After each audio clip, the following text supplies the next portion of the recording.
This is a show about facing fear, unlocking courage, and taking action.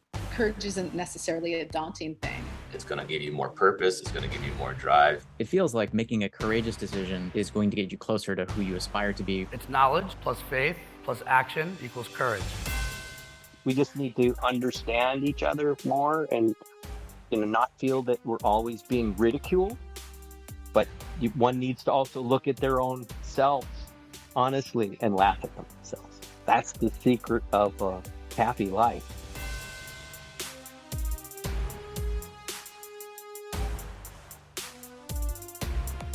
We are joined today by Christopher Knight. And Christopher, I got to tell you, man, the more I look at the work you're doing, the first thought I had is, this is a good dude. Like you're a good dude, man. You're like, you're putting your what I could see, you're putting your time and energy into like good stuff and good stories. And, obviously I know where it started, but it was cool to see some of the stuff you're doing, especially I know it's a big day today with Truelove coming out. I don't think I would do it in the spirit of me not doing it proper. Can you kind of give the overview of the documentary? Truelove the film, a documentary that my partner Phil and I produced during the pandemic. Actually, we just started our production company before the pandemic. Wonderful timing. He brought the idea to me. He was aware of Callie Truelove from Special Books by Special Kids and recognized from her YouTube video that there was something rather special about this child. And she already had accumulated a ton of followers. She was 14, I believe, at the time. So this was a number of years ago. She had this quality, and we were both looking for our first project being one that we could digest ourselves, a documentary being that type of project. And of course, for any project to get a green light, it should be compelling. We're looking for a compelling story, being that we are also, this is 2019 when we decided to go forward with it right before a pandemic. Haven't yet hit that stride yet, but we'd already suffered a great deal of, the same stuff we're suffering today, this disconnect politically, emotionally, across all borders. And it just seemed like if we're going to do a project that was compelling, it would be nice if it was also feel good. And she brought that together, and as we were debating, because it's our first production, we ultimately settled on the fact that her last name was Truelove.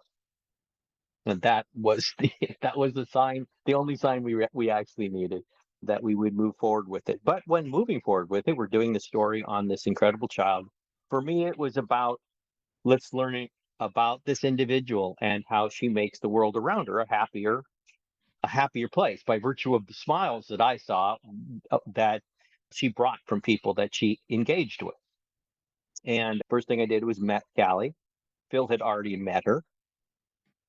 He wanted to make certain that I had the same feeling that he did, that there's something here to pursue, and there certainly was. We knew that she had Williams syndrome, but that really had no place to land because neither of us had heard of Williams syndrome.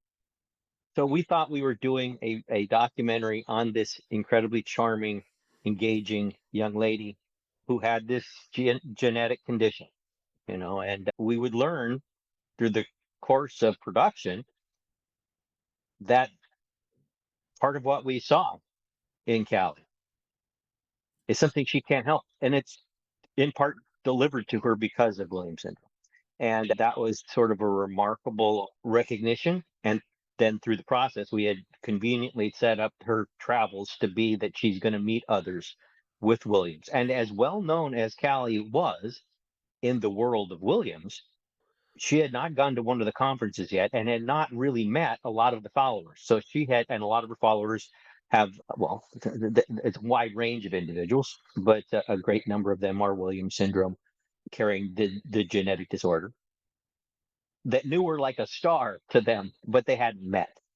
And it's a very powerful thing when you're around somebody with Williams because they're just engaging, and it's not just cat. And we would see that time and time again and learn through our story what Williams syndrome is. So I have to say that though we started a documentary, we pursued the story. We didn't know we were going to end up or we're producing a film that would be an awareness film for Williams syndrome, and we're quite pleased that that's one of the other capabilities that the film now provides. So I've only seen the trailer, and I mean, like, let's call this what this is. This is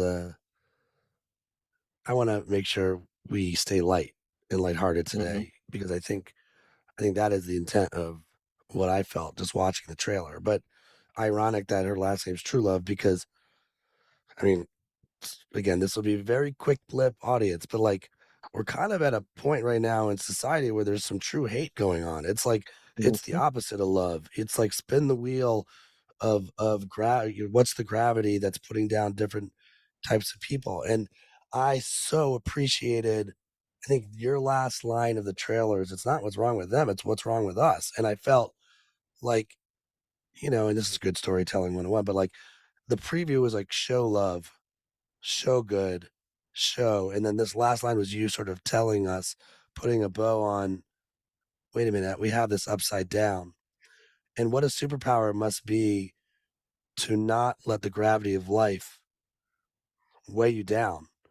That's what I took away from what I watched. And it made me want to watch the film because boy, do we need we could rebrand the news to the bad news. I don't think any of us would be surprised if they just called it more news, more 11 o'clock at the bad news.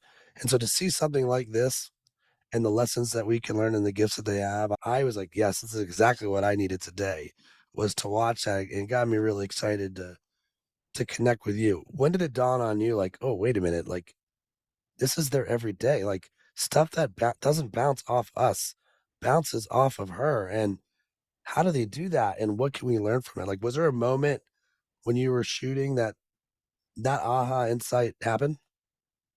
The production, the actual principal photography took place over a number of years, though most of it during COVID in 1919. Here, I'm going back, I'm dating myself, 2021, when we thought COVID was over. So our last stop on our travels was going to be at the Williams convention on camera. And that got canceled because of COVID coming back to life. So we were filming the majority of her story in this May-June timeframe.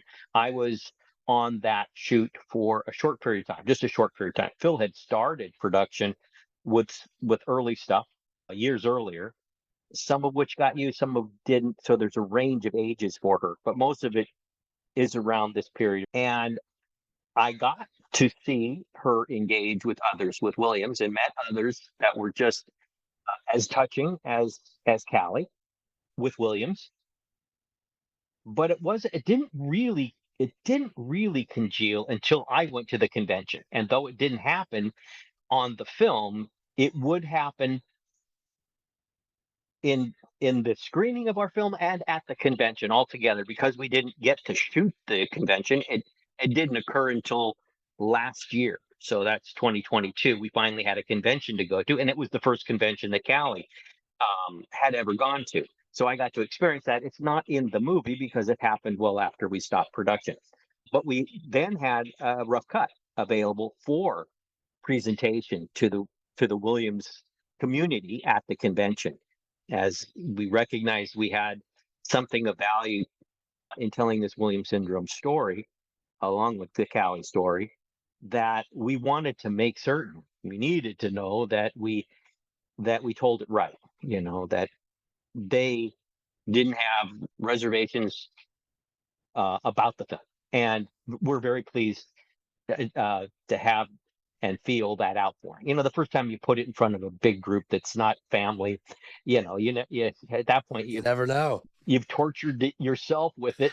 You don't know what you got anymore. So we had a feeling that it would work in the Williams community, and it did, and even beyond where we expected, because we would have people come up to us to ask us for a copy of the film when we were prepared. The film wasn't done yet to have burned copies to give away, but the reason for it was that they're looking for a tool. These are people's families that are looking for a tool to help explain to others in their sphere, in their community, in their family, what this Williams syndrome is. And that apparently we did a good enough job in the film. to explain that for those suffering from Williams, to be able to use it as an explanation, as a tool, because it's wide ranging and it affects people differently.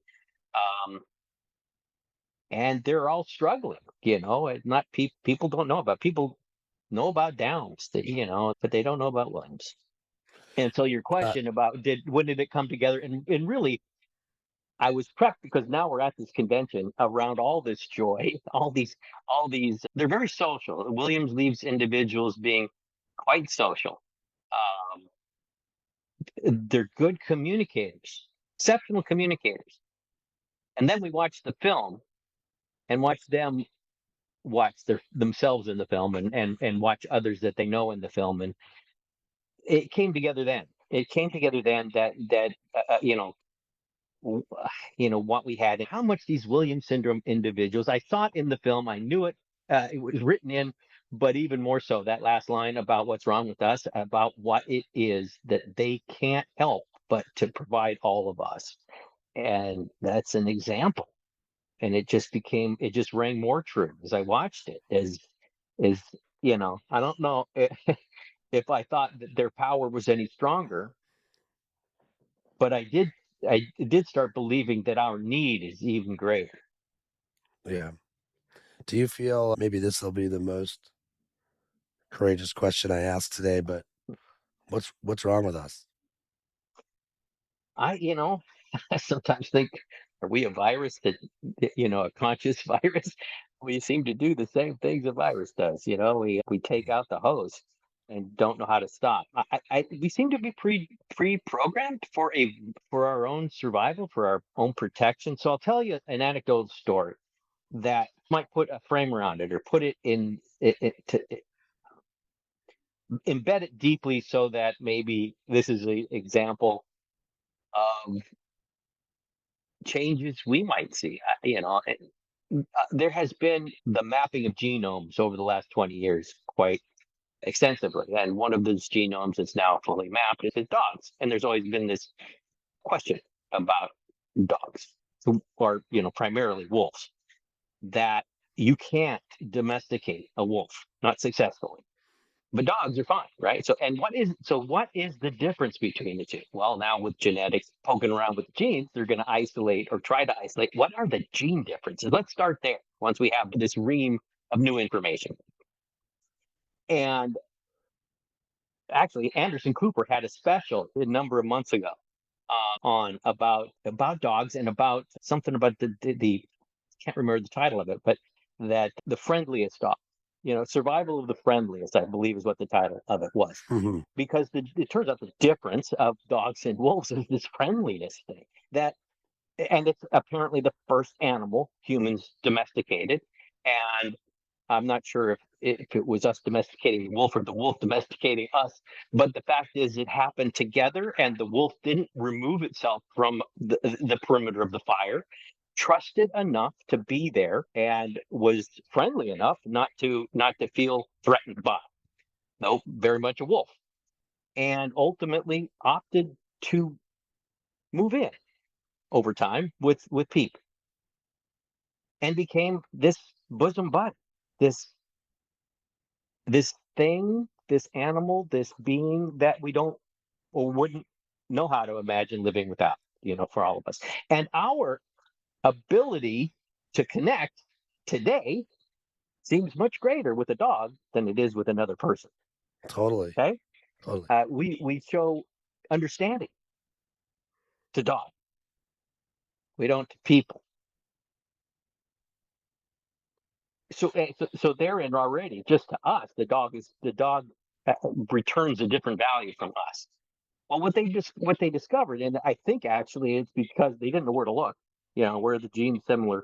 Somebody had made this suggestion about Williams, that there's this, thing that Williams are very, very, a gregarious individual. Let's look there, chromosome stuff, and then they just found it.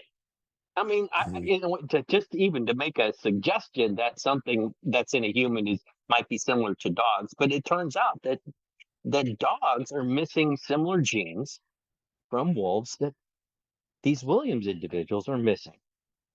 So it appears that some of our behavior is encoded, and it no longer fits us.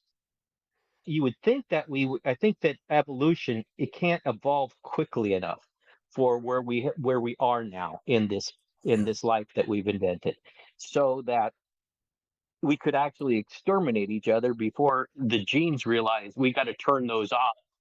And we're going to benefit mankind by turning some of these off, so there's not this assumption or this predisposition to war as opposed to cooperate. And that is the difference. If you look at a wolf and a dog, I mean, we all love dogs, but if there is a dog that bites you, you don't like that dog anymore. You don't trust that Right. dog. Totally. It's really that. It's about that dog not biting you, that you love it unconditionally and trust it and understand it. Now, we all believe, I'm a dog owner too, that our dogs understand us. I can tell you, it's a wonderful sentiment. I'm sure that they don't. They want to. That is key. That they want to makes us believe they are. Because that's all you have to do is show an effort and be desirous of that other being's love or companionship or understanding. The big thing I worry about is that what if many of us think we're the dog, but to your point, we're the wolf? We are. I mean, but okay, so we have this other thing that they don't, and that's this incredibly powerful consciousness and this ability to edit ourselves, which works a lot of the time. We're going through, and that's what has worked for us over the last at least a couple 100 years, because frankly, before that, life was truly brutal. It's Right. unimaginably Totally. brutal. So yes, we have worked our way around this with this idea that we're with our higher selves, with culture, through culture, and through recognition of what good behavior is, and trying to teach that. But we're now going through an unraveling of that. And I mean, it goes. I think about PC, right? People, this whole thing. I remember starting with this idea that PC was derided, right, as something that is ridiculous. The lengths that we have to go to be correct. But all PC was manners in a public space. And I remember learning manners at a dinner table when I was a kid, but you don't see it anymore. I mean, it's completely lost, this idea of manners. And maybe there's a natural ebb and flow between, a recognition of what's good for a group, you know, maybe becoming dominant and overwhelming those that wish for more individuality. And then the pendulum swings back and we have all this individuality and chaos as a result, no cooperation. Because somewhere in the middle, it needs to find a balance for us to be the best selves. And there needs to be a recognition there's something unnecessary with the amount of aggression that we feel toward one another. And it's out of survival. I mean, the fact is that we want to keep pouring people into space that's limited. I mean, the planet's a finite size. And, as we put more people on it, maybe it can sustain more through what we grow in food. But I'm sure nobody wants to live in it when you're rubbing shoulders that closely with the genes that we've got. There will be certain war. Yeah. So I mean, I don't know. So I'm going off on this whole philosophical, scientific, I love it. philosophy thing, that maybe we have to alter our genes to some degree to dial it back, or to put a dial in so that we can, not lobotomize people, but allow for the higher self to intercede more successfully.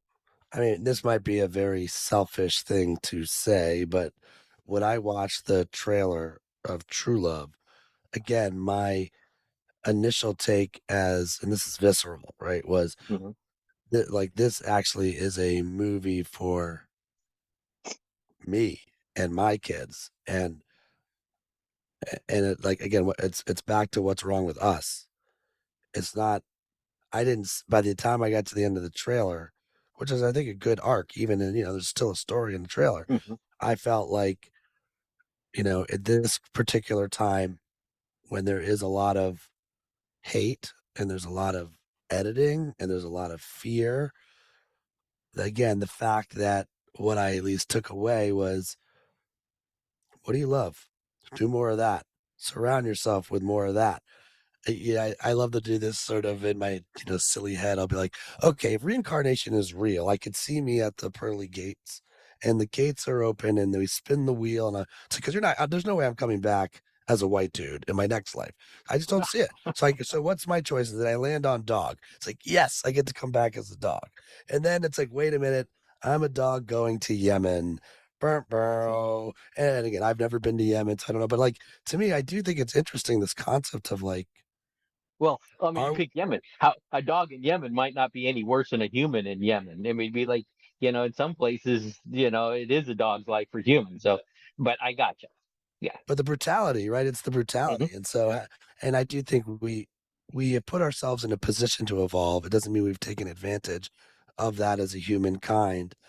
I, I guess in the spirit of pivoting a little bit, it's cool to see you go from in front of the camera to now a little bit behind the camera, or really a hybrid. Do you see yourself like, where's the joy for you now? Is it just if it's a story you're in, or like where's the joy?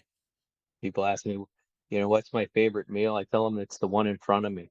Uh, it's like, and because, I have a lot of interests and it seems I'm adept at falling into things. So I see myself making films more so than being in front of the camera. It's not necessary for me to be in front of the camera.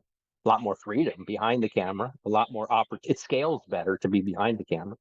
I mean, you can work on multiple projects if you're behind the camera when you really can't if you're in front. And, there's more imprint I can place, in a film. It's a director's and producer's medium. So making films. We're not a documentary house. We stumbled into this documentary out of necessity because it was our own to control. We didn't have to go out seeking a budget to make it. When you're making, scripted fare, it's going to be quite a bit more expensive and not something that we can handle ourselves. So, and I'm sure that in our future there will be stuff that isn't nearly as deep or as life affirming or having the potential to change humanity. It'll be just some fun movie. But it's got to be, for me and anything in my life, there has to be a range. There's room for all of it. But we're very proud of this being our first piece because it has landed making us feel well. It's doing more than we ever could imagine. We didn't imagine it doing, being an awareness piece for Williams syndrome. But I'm now aware of Williams, and everybody who's going to sit down in front of that film, 99% of them will become aware of Williams and weren't aware at all of what Williams was prior. So that I have to be proud of. When you start, I don't know else to say it, like America's favorite middle son, and I'm sure you've talked about this your whole life at this point, but like, talk to me. Like, I think when people think about going to LA and the journey they go on, I think people get scared about that. But you grew up in like, how did you even Yeah, and start? that's interesting. That's an interesting point to try to parse through as to why. But we'll come back to that. So how did I survive it?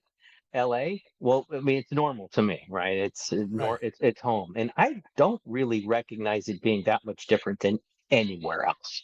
It's it's perhaps a place that has grown fastest, at least till recently, than any other. I mean, there were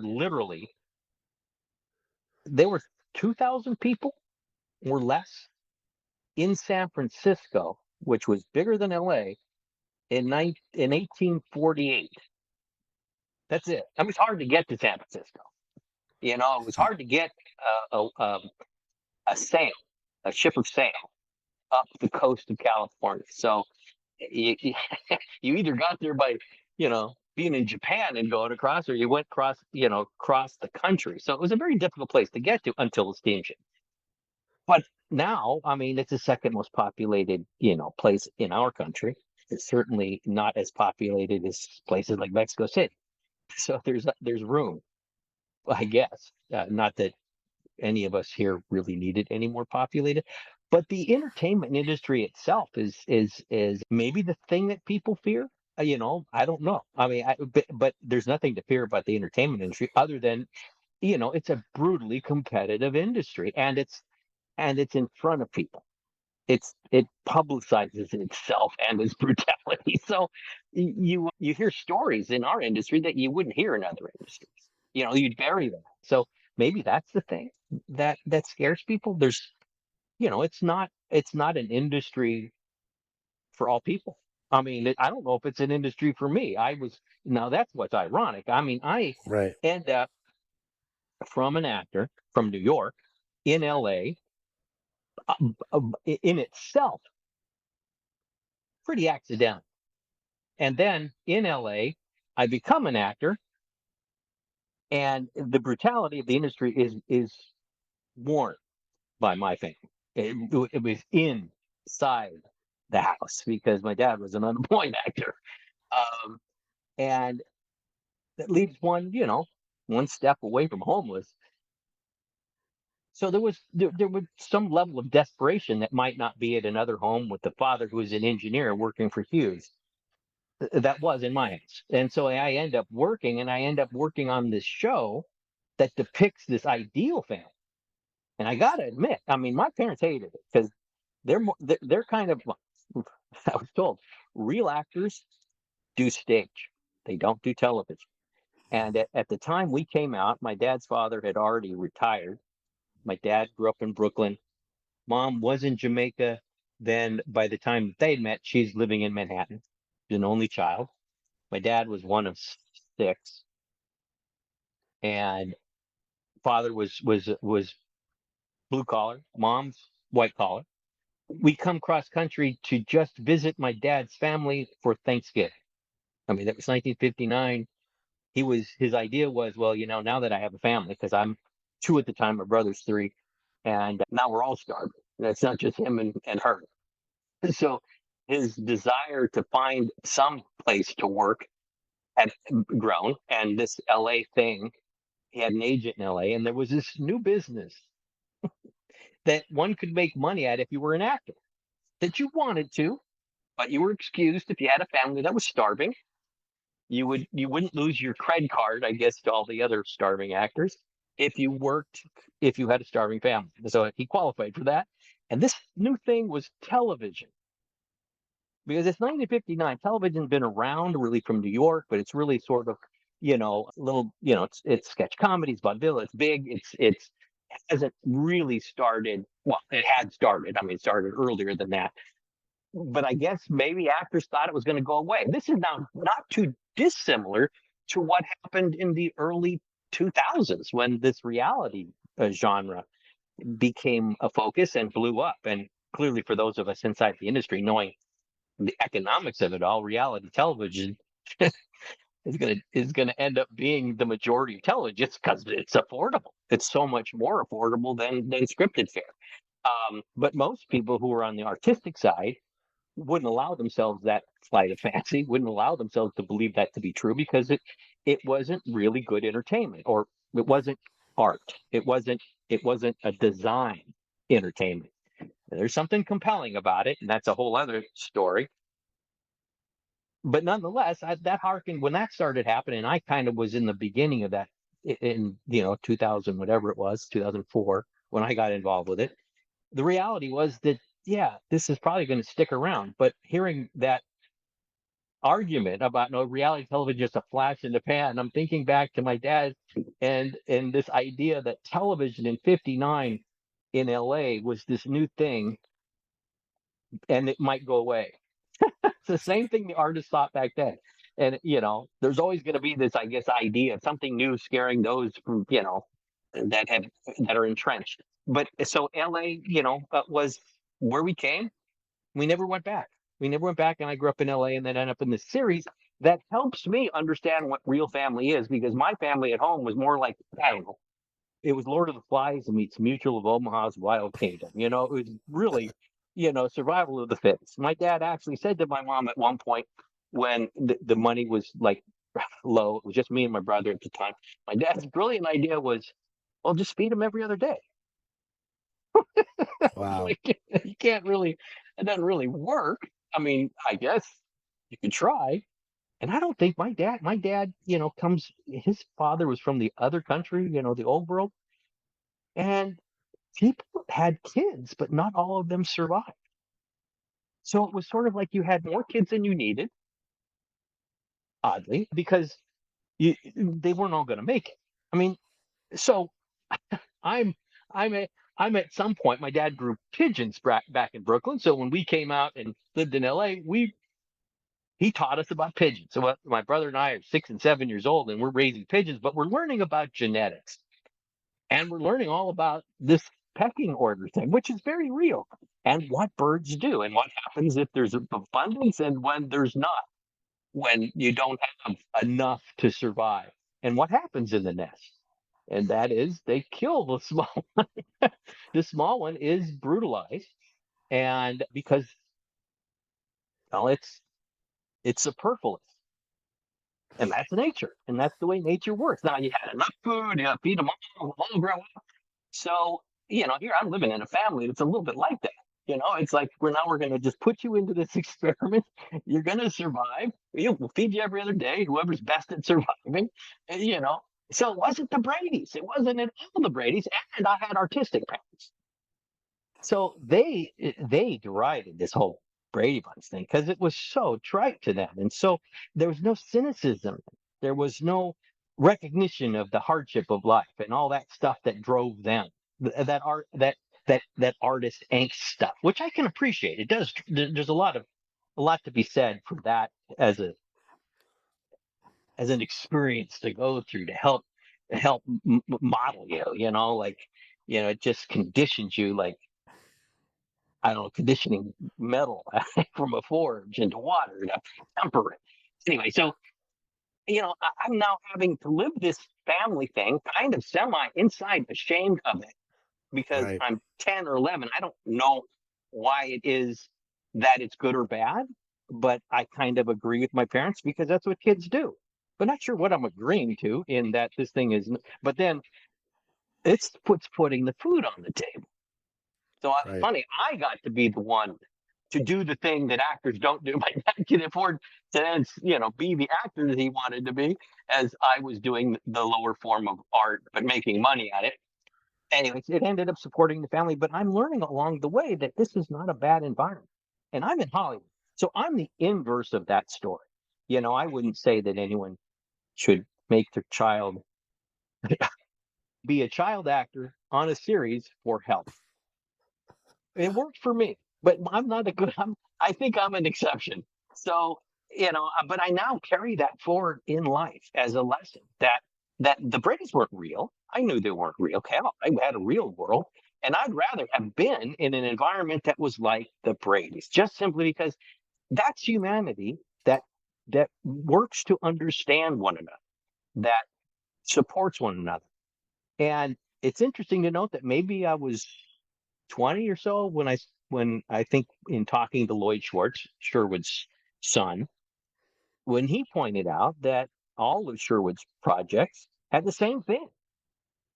And he had three projects that we all know of. Well, one was only on for 13 weeks, but had another killer theme song that you probably remember, and that's It's About Time. But Gilligan's Island and the Brady Bunch are the same show, just in a different setting with different people. But it's about getting along. His whole premise of life was about this subject, about getting along, which is still with us. And I learned from by being involved in in my entire life, looking through the rearview mirror, recognizing what it was I'd been through, and then holding that up against where I am today has allowed me to really see the importance of having that experience. Because without it, I wouldn't have the appreciation that I do for I mean, I was molded by being in that environment. Just not, that wasn't my real family, but recognizing it and liking it allowed me to be molded by it. Yeah, I'm curious. Again, I don't think we'll spend a ton of time on this, but I think it's cool to pick up. You're 10, 11. You're developing. You come from cynicism, right? And then you go to get along, find a way to get along.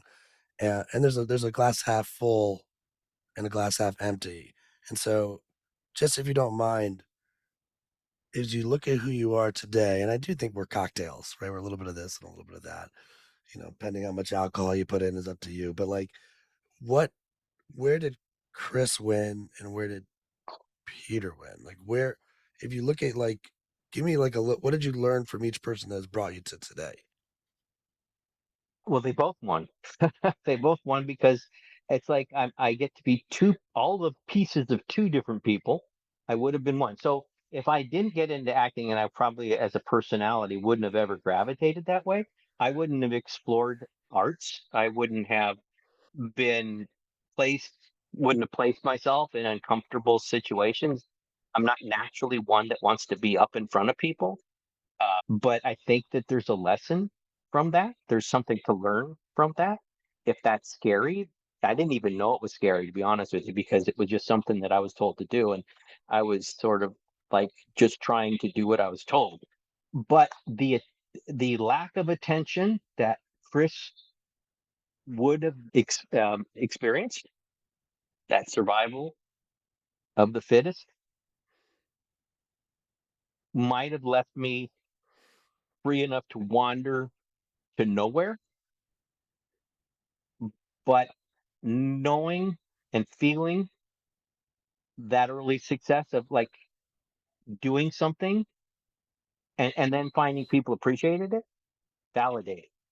Validation wasn't something that was aware that that I was aware that I was missing, but it was absolutely what I was missing. I mean, I had this epiphany once, and that was, it was Bob Reed. He was a director at one of our episodes. I think it was in the third year. You know, as you're an actor, you're kind of a vending machine of those, like the director and the writer and those around you, telling you, you know, they kind of learn your buttons and how to push them, and you do this, and you know, you're not taught acting. And Sherwood didn't want actors, and I wasn't yet an actor. My dad was one, and I had no inspiration, no want to be, you know, an actor. What he did, you know, that wasn't something that I even understood. So I'm doing this same thing, but in front of a camera that he'd be doing, but not having any idea of what I'm doing, really. Just, you know, somewhat like I'm just playing, playing Tea Party. But there's really hard professional things one needs to accomplish in this environment, and like hitting your marks and saying your lines, and getting it done quickly. So when done right, you get this reaction, and you get you know, an affirmation, and that felt good. But with Bob, it was like, come into a scene, and then he says, okay, so how do you see this thing working? It's like, what are you just asking? What, you asking me for my opinion? And I'm thinking, I have one. No one asked for it. Didn't think it was, I wasn't at the point where my opinions were bubbling over, so that I forced them on other people. I'm only at 12 at this point. But that someone asked. It was a real moment of validation in the artistic side of that even if you're 12, you have ideas. And that was a frustration I carried, you know, in my own family forward until I was an early adult. I mean, or until I decided, you know, you don't get the recognition here. You just get your balls busted. So, and don't need like a ton of recognition. But what I don't need is the corrosiveness. So, you know, getting out early was necessary for me, just to like at 18, so that I, you know, could find that freedom and live the life that I want, instead of living it the way that someone else dictated. And, you know, I remember, you know, it was just terrific, because now I could make my household into something peaceful. Matter of fact, I remember not too soon after I moved out, that my parents finally, they got divorced. They should have done that earlier. But I remember inviting them for a period of time. I guess it was before they got divorced, to Thanksgiving at my house, and telling them, and you get along, act peacefully, or you're going to be invited out. That's me to my parents. Like, I'm 20 years old telling them that, because the whole reason they're leaving was just like, let's just get along, you know, no place to bring it up at Thanksgiving. Uh, you know, And I probably wouldn't have done that if I didn't experience life as a Brady and why that was sort of good, and fighting my mom on, so what's wrong with this Brady thing? They're kind of people that want to get along with each other, and we don't do any of that at home. So you want that? That's bad. What is this? What are we doing here? And I had an innate idea that there was something just upside down about my situation, but thank God I had this other place as a point of reference. Otherwise, I wouldn't have known that existed. Right, totally. So let's say I had a magic wand, and I think you've learned from your experiences, your opinion matters, and now you get to decide what brave project you take on. I mean, we could make it maybe I could say with the new film True Love coming out that that's in the Brady. It's a good film, right? But like, this is the Yep. beginning, right? This is the Peter Brady, like, and now, and you can wave this wand, and you've learned so much from, I'm sure, making this film. How does that help you do what you want to do next? I'm not saying what you really want to do next, because I'm not saying you didn't really want to do that. I'm saying What's as you next? move forward, yeah, Yeah, give it to but me. given the freedom, given what is next, What's the story? Is there a story you know you want to tell, or is there a get along sort of hum underneath that you want to tell? hasn't made itself clear yet. A story that I need to tell or want to tell. I too am given to the refreshing simplicity of a hero film, but now I've come to the conclusion that they're part of the problem. So I would love to make an effective movie about somebody good winning. But I'm afraid the reality is the struggle to get there is not the kind of film that people would sit through. So I don't know how to tell that story yet. I don't know how to tell the story that's engaging. Um, sure, I'll stumble across it, but an engaging story of heroism. I mean, I guess I saw it in because I reacted so viscerally to it, and I didn't expect to.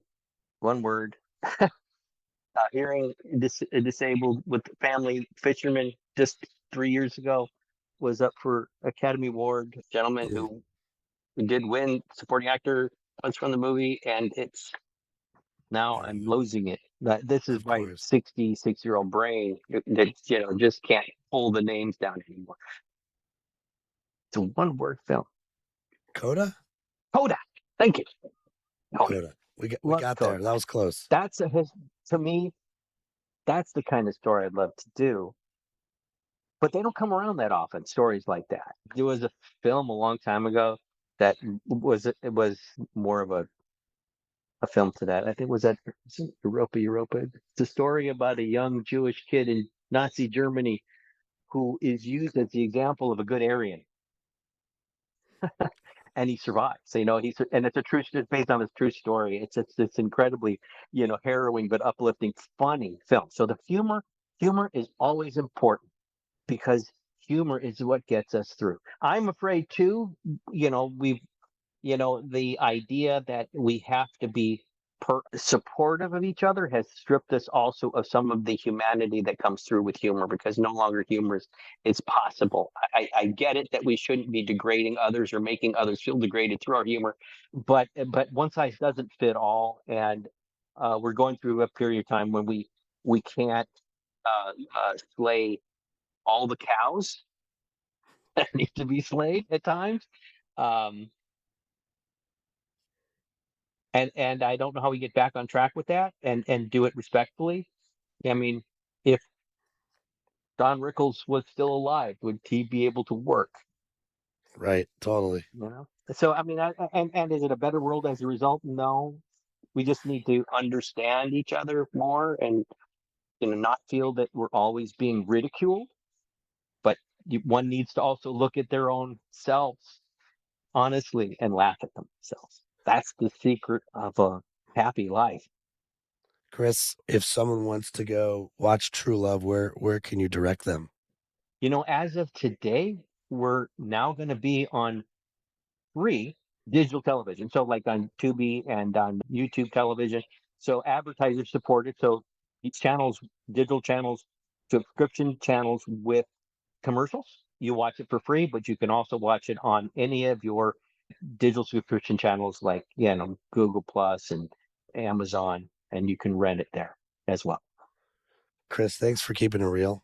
And it was cool to learn a little about your story, and I'm looking forward to seeing what you do with your magic wand. And don't forget to, maybe give your dog a little love today. And I know that I can't wait to see my dogs. This is officially, by the way, my last pod until vacation. So not that you will notice, listener, because there'll be another one next week. But I'm ready. I am ready to, maybe get rid of the gravity for a little bit. The best dog you can be. Hey, man, I'm going to be a dog. I always said if one of the genders had a tail, this would be such an easier world to figure out. Maybe there'd be no wars. Well, that's what a smile is supposed to be. A dog with a stiff tail is probably not the answer. More wolf than dog. Yeah. All right, Chris. Thanks, man. Be good. Thank you very much, Ryan. Bye-bye. Thanks for tuning in to this episode of the Courageous Podcast. If you enjoy the show, don't forget to rate and review us on Apple Podcasts so more people can find us. See you again next week.